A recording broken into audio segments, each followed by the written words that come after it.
Hi, good afternoon. Welcome back. Heather here. I am doing video number 11 today of the Create Your Lifetime of Happiness series.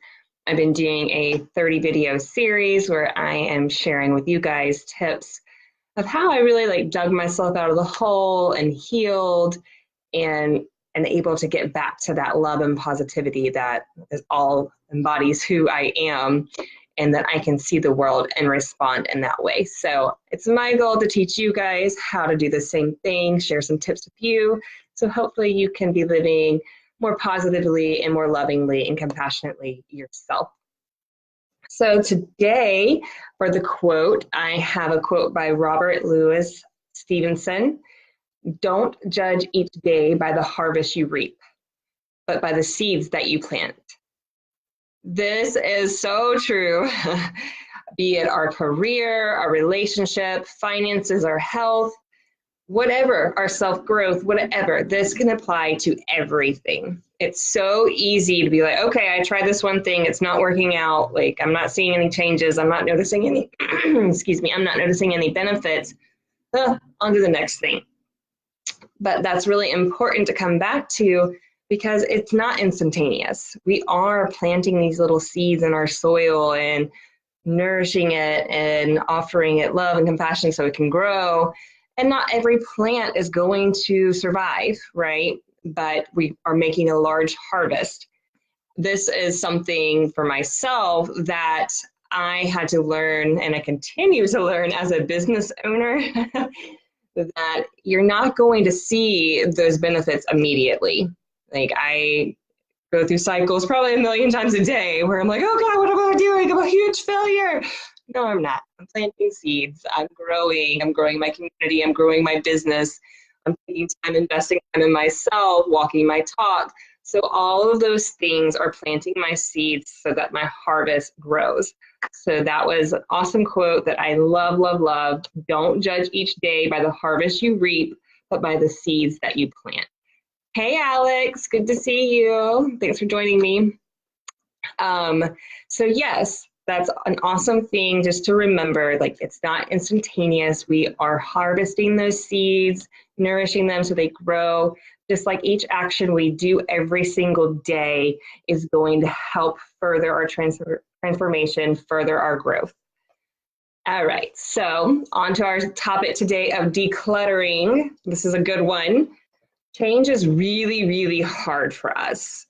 And if we have a lot of changes to make and our external environment is really chaotic, we end up procrastinating a lot.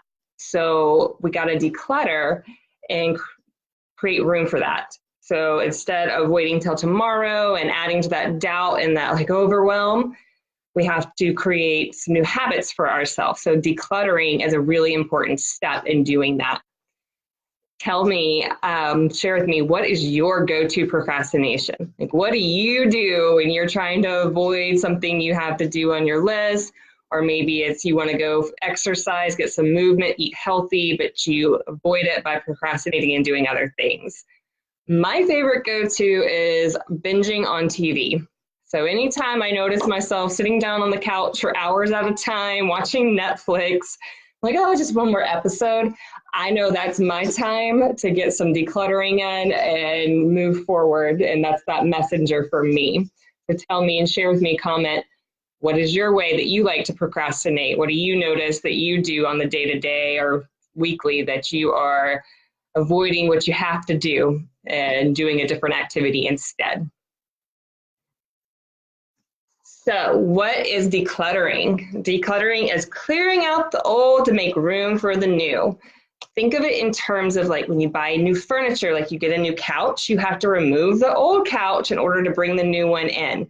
So we're giving that brain that signal okay, we're clearing away something in our lives. So now I do have room for something new. I can add something to my routine. I can add something to my eating habits, to my exercise or movement. So you're giving that signal to yourself that yes, it's go time.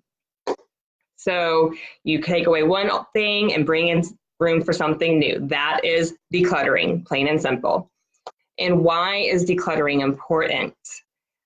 be it our home, our office, our schedule, our car, our social media, our email inbox, all these things that we're interacting with every single day. If it's overwhelming, if it has too much going on, if it's chaos, it causes stress to us. And when our external world is stressed and chaotic, then our internal is going to match. So it's always good to prevent ourselves from going into overwhelm, or when we notice that we're feeling overwhelmed, like we never have enough time to do anything, our house can never be clean, that is a good signal that it's time to declutter. And that's going to help remove that overwhelm. It's going to give you some calming, some peace, some serenity whenever you allow yourself to declutter. And we activate, once we do the process of decluttering, we actually activate our creativity, we activate that motivation for ourselves, we become more efficient, we become more focused. So it has a lot of benefits to it. So here are my 3 tips for you guys of how to declutter. The first one is decluttering your schedule. So this is a really important one that I like to evaluate when I do my weekly reflection of making plans. And how I do this is by honoring my yes and my no. So if I have top 5 priorities that I'm trying to achieve, and if it's not in alignment with those top 5 priorities, like for myself, that is my spiritual health, my physical health, my family, my career, and my other relationships, my friends and acquaintances. So those are my top 5 priorities. And if it's not in alignment with those things, then I let it go. Like if I'm noticed that like, oh my gosh, I have so much to do, there's not enough time in the week, I look where I can remove something, clear up some space, and then I'm say, hey, sorry, like I just can't do that this week. Maybe we can reschedule for another time, but right now I'm feeling a little overwhelmed, I'm feeling busy, so I need to create some space for myself. And everybody's going to understand, and you are going to feel better once you release that time pressure and open up that space for you to relax a little bit. So declutter your calendar. Like there's room to let stuff go, let it go. The second tip is cleaning up your email inbox. And I am notorious for this. Like, oh my gosh, if I don't check my email for a couple of days, it's overwhelming. I'll have hundreds of emails. So this is something I try to do at the beginning of the month, like things that I have subscribed to either intentionally or unintentionally. And if I never read those newsletters, then I go ahead and unsubscribe myself. And that way I'm not constantly getting like inundated and having this flood of emails in my inbox that are just sitting there.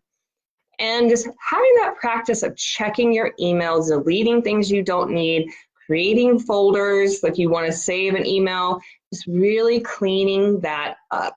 And ladies, this goes for our purses as well. If you have a lot of junk in your purse, same thing, just making it nice and neat and organized so that everything has a place and you don't have a bunch of chaos every time you go to open your bag and like, oh, where the hell is everything? I don't even know how to grab anything out of here. The third place that is good to declutter is your home or your office space. We cannot work well when our desk has stuff piled all over the place, food sitting there, cups there. So clean that stuff off. Get it off your desk so that you have a clean environment that inspires you to be focused and motivated and creative towards your work. Same thing with your house, your closet. If your shoes are all over the place, give them a place to live. Go through your clothes, things you have not worn. Get rid of them. A fellow that I ran into last week actually gave me a great tip. And since it's the beginning of the year still, he said that what he does is he'll hang all his clothes in one direction. And then once he wears it and washes it, when he hangs it up, he'll put it in the other direction.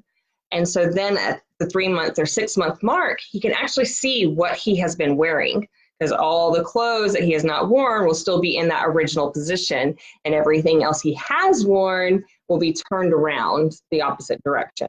So I started implementing that so that I can see like, okay, these are the clothes I actually wear and these are the ones I have not touched. And it's a really like telltale, like they're in your face signal for you.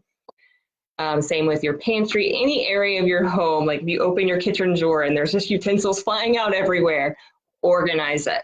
And you're giving that signal to your brain that, okay, I'm clearing some space and now I have room for something new. I can add a new habit, a new routine, a new activity that I'm wanting for myself. So that is decluttering, help you create your lifetime of happiness. And those three things that we went over is decluttering your schedule, decluttering your email inbox or your purse, wallet, fellas, if you're the same way. And the third is decluttering your home or office space, picking a spot in that home or office to clean it, organize it so that you have space to create something new for yourself, feel more creative, feel more motivated. Thank you so much for joining. Let me know, comment, what was your favorite thing that you learned from me today that you would like to start implementing for yourself this week? What is an area that you could declutter for yourself? Comment, let me know. If you know anybody that could use this information, you think they might find it beneficial, please share this video. Or if you'd like to connect with me further, please message me and I'm happy to talk. Thanks so much for joining. I will see you guys tomorrow where I talk about the importance of curiosity. Have a great day.